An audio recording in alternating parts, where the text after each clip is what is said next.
जय हिंद दोस्तों। मैं sergeant Manoj Kumar, retired from Indian air force. अभी रिसेंटली रिटायर हुआ हूँ 2 महीने पहले। तो आज का वीडियो है अग्निवीर, मगर कौन सा। क्या आपको एयरफोर्स ज्वाइन करना चाहिए, आर्मी ज्वाइन करना चाहिए या नेवी ज्वाइन करना चाहिए।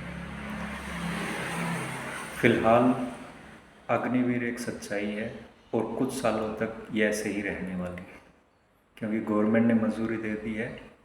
डिफेंस तीनों फोर्सेस ने इसको अपनी तरफ से परमिशन दे दिया। ऑलरेडी रिक्रूटमेंट स्टार्ट हो गया है। कुछ लोगों ने केस भी फाइल किया है, सुप्रीम कोर्ट में किया, उन्होंने हाई कोर्ट को रेफ़र किया, आर्म फोर्सेस ट्रिब्यूनल को चला गया है। मगर ये ऐसे ही चलता रहेगा। रिक्रूटमेंट एक बार चालू हो गया है, इतना जल्दी गवर्नमेंट पीछे हटने वाली नहीं है। स्टूडेंट्स जो हैं वो उनको इतना सपोर्ट भी नहीं मिलेगा जैसे किसान आंदोलन को मिला है, कि आधे गांव के पब्लिक जा कर के रोड पे बैठी रही। उनको भी गवर्नमेंट ने 1 साल तक झिला दिया था, उसके बाद ही कानून वापस लिए हुए थे। मगर स्टूडेंट्स पहले से ही उनके पास इतना टाइम नहीं होता, वो अपनी तैयारी में लगे हुए रहते हैं, तो इतना जल्दी उनको घर से भी सपोर्ट नहीं मिलेगा। फाइनेंशियली भी वो इतने स्टेबल नहीं है जितने कि किसान थे। वहाँ गाँव ने, सरकारों ने उनकी हेल्प की थी, तब जा कर के वो 1 साल तक वहाँ टिके रहे, और तब जा कर के गवर्नमेंट ने अपना कानून वापस लिया था। तो इतना जल्दी लग नहीं रहा कि अग्निवीर में चेंजेस आने वाले हैं अगले कुछ सालों तक। तो जब तक कि ये ऐसा प्रूव नहीं हो जाता कि ये एक फेलियर है। तो अभी बात आती है कि कौन से वाला ज्वाइन करें। अगर आप इतने काबिल हैं कि तीनों का टेस्ट क्लियर कर रहे हैं, और फिर आपके पास ये ऑप्शन आता है कि अब मैं किस में जाऊँ, और अगर आपसे एक ही पास हो पा रहा है, दूसरे नहीं क्लियर हो पा रहे हैं, तो क्लियर सी बात है भाई, उसी को ज्वाइन करो अभी। पर अगर आप इतने काबिल हैं कि हाँ मैं थोड़ी और तैयारी के साथ बाकी के एग्ज़ाम भी पास कर सकता हूँ, तो सबसे बेस्ट रहेगा एयरफोर्स।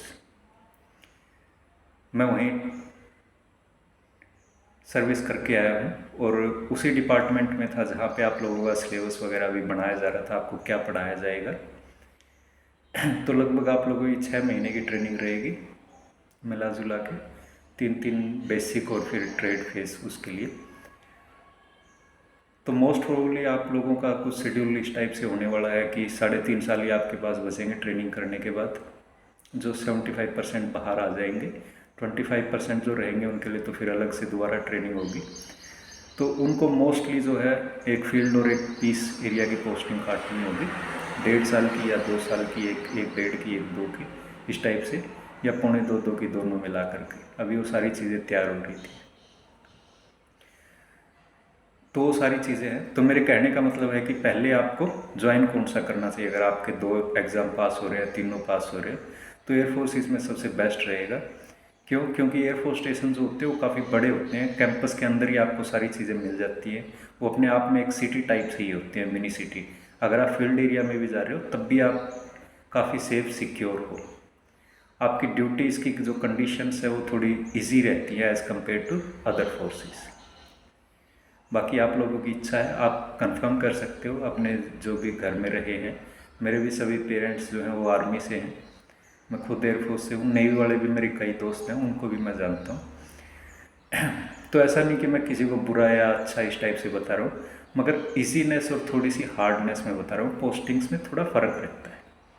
बाकी आपकी चॉइस है, आप पक्का सलाह मशवरा करके, अपना रिसर्च करके, उसके बाद ही अपना आगे का स्टेप। और अगर आप इस काबिल है कि दूसरी नौकरी पकड़ सकते हैं, क्योंकि अभी 4 साल के बाद कुछ कंफर्म नहीं है आप कहाँ पे रहोगे, फिर दोबारा वही प्लेटफॉर्म पे आ जाओगे, बेरोज़गारी वाले पे अगेन आपको तैयारी करनी पड़ेगी, कंपटीशन एग्ज़ाम पास करने पड़ेंगे, फिर वही मतलब ज़ीरो से आपकी स्टार्टिंग हो जाएगी। अगर आप इतने काबिल हो कि कोई और एग्ज़ाम निकाल सकते हो, चाहे साल भर की तैयारी और लगे, 2 की लगे, 3 की लगे, तो बेटर है कि आप दूसरी सर्विस के लिए जाओ, क्योंकि अब ये इतनी अट्रैक्टिव नहीं रह गई। बाकी आपकी मर्ज़ी है। जय हिंद।